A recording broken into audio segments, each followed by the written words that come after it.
Hello, you absolutely amazing person, you. We're starting the week off different today. I'm doing something different today in that I'm not speaking to something that is either Indigenous specific or Canadian Indigenous relations specific. You've heard me talk 100 times about the two sides of the feather or the wampum belt and how we got to learn to swim in the water between the lanes. That for the longest time, it was white supremacy. It was non-Indigenous settlers and settler descendants telling us we were wrong and our ways of being and looking at things or doing things was inadequate and or just wrong or uncivilized, and that we must learn how to do things their way.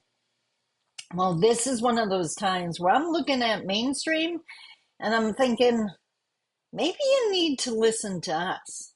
So today, let's talk about politics and specifically old guys. Let's talk about him.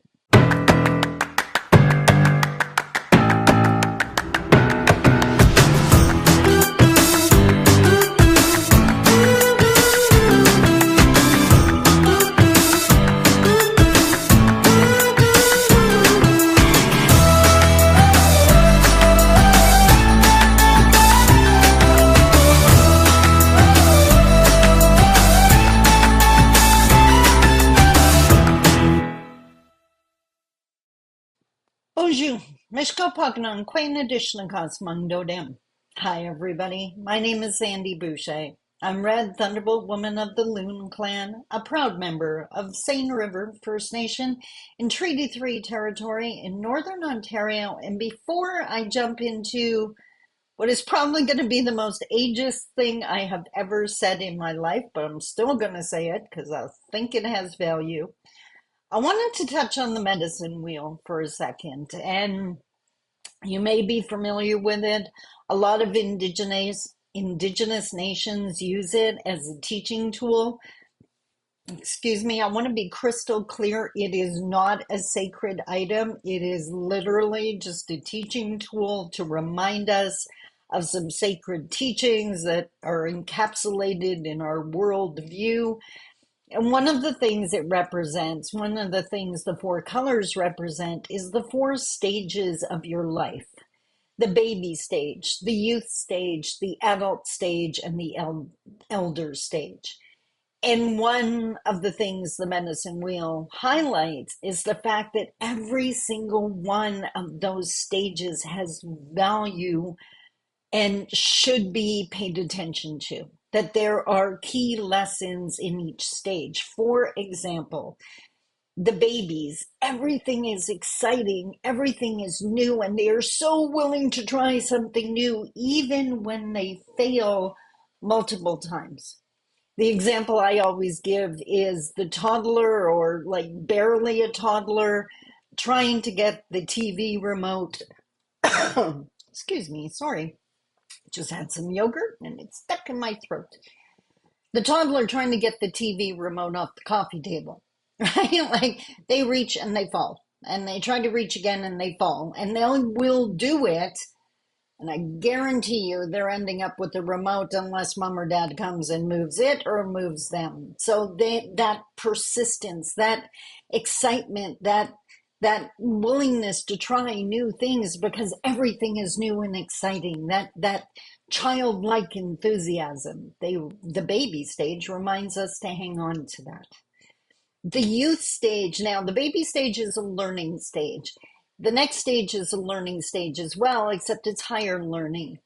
The youth are our natural born activists. They see the problems in our world and they're like, that is not working.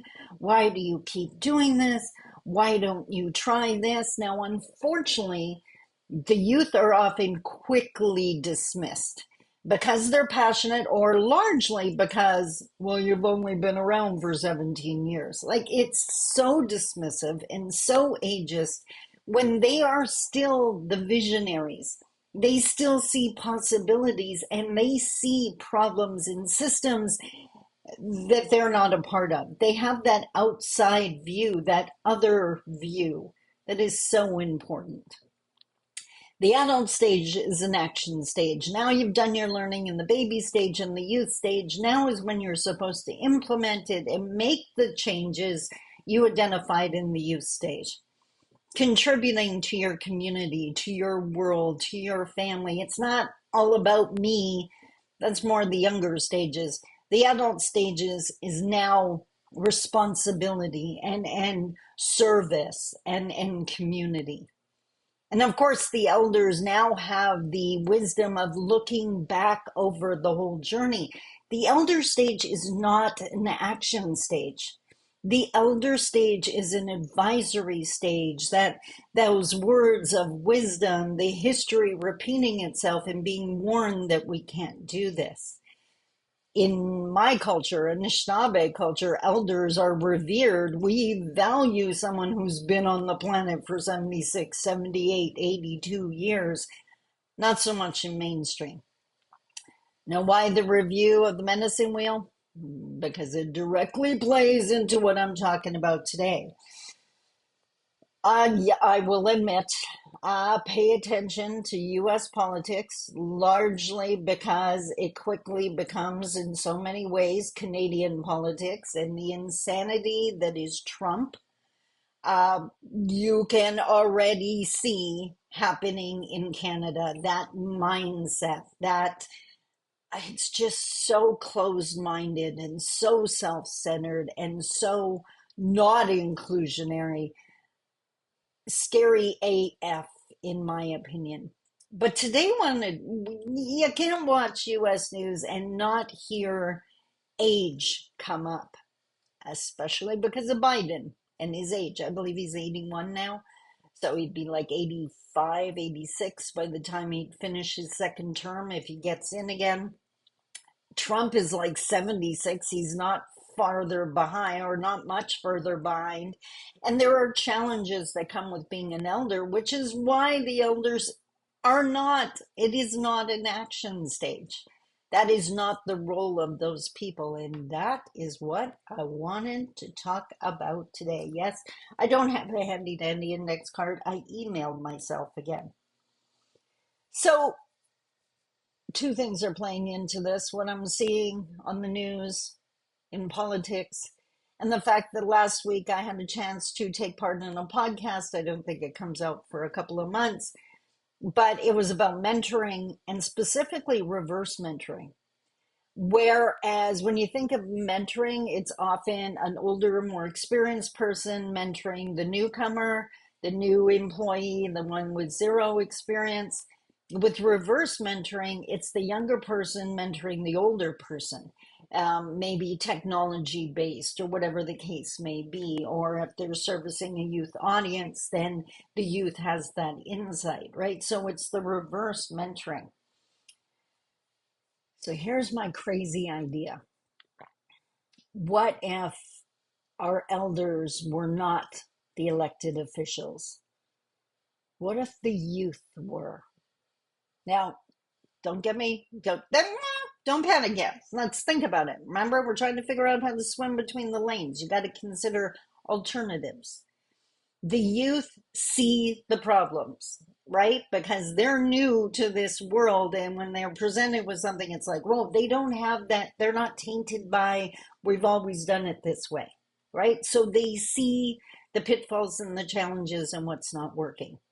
Two, they have the passion and the energy to change it. That is a characteristic of youth. Now, do they need guidance? Absolutely. The elders would need, okay, we've tried this before. This is what happened when we tried it that way. Or we've never tried that before. This is what we think the consequences are. And the part that really solidified this crazy idea for me: why do we have these senior politicians that are working to create a world they're not going to be here to enjoy? The biggest stake is we can't put the babies as politicians, obviously, so they're kind of out of this discussion. But the biggest stakeholders are the youth because they are, for one, not part of these discussions right now, yet it's their world, the world they're going to live in that we're discussing. They have the open mindedness, they have the innovativeness.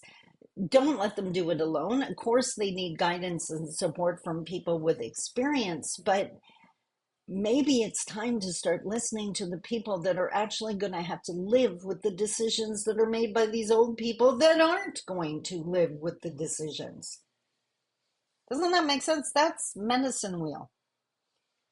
So no more old, I'm looking at what I wrote here. No more old politicians. Experience in a world that no longer exists. So the older politicians, they have experience in a world that we're not living in anymore. These are people that grew up before technology, before the internet. It is not relevant experience. Instead, young decision makers with older advisors simply to lay out consequences. If they totally screw up things, well, they're the ones that are going to pay the consequences. So they have the incentive not to, because we shouldn't be voting to design the country we won't be living in. So that is 100% my Indigenous cultural lens. But like we're seeing these old men making decisions for women, making decisions for younger people based on experience that is no longer relevant. The system is broken in my mind. And if you don't want to go all the way, well, then we got to at least get some younger politicians in there. And we have younger politicians running in Canada. Doesn't mean they aren't screwing up. Doesn't mean they don't have bad ideas. We're not talking about perfection here. But I believe in our youth. I believe, you know what? It is hard to hear, thanks, Mom, your generation totally screwed that up. It is hard to hear that. They're also not wrong. So just putting it out there. Maybe, like, I know in the States they're talking about age limits now. I'm not saying that's a bad thing.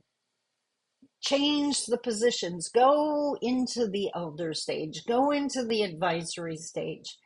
But in Canada, we definitely got adults in the leadership's roles. I want to start hearing from the youth, and not just as a youth delegation that's allowed 10 minutes to speak at some gathering. It's their future. Why not give them the power to design it? Because they're the ones that know the consequences. They are the ones that will feel it. Dying to know what you think. I know it's wild and crazy, and if you're non-Indigenous, it might just be too far out there for you to consider, but I leave you with this. If you can't consider it, that's a choice. You are consciously choosing not to swim in between the lanes. You are consciously choosing to hang on to something just because it's always been around. And you know what? During lockdown, the businesses that refused to pivot died. Adaptation decides who gets to go on. You adapt with the changing environment like the animals do every single day, and then you get to still be here. Maybe, just maybe, we need to respect our elders without expecting them to be the leaders. And we pass that to the people who will live the decisions. Food for thought. Until tomorrow, I look forward to this week with you. I love you. Take care. Bye bye.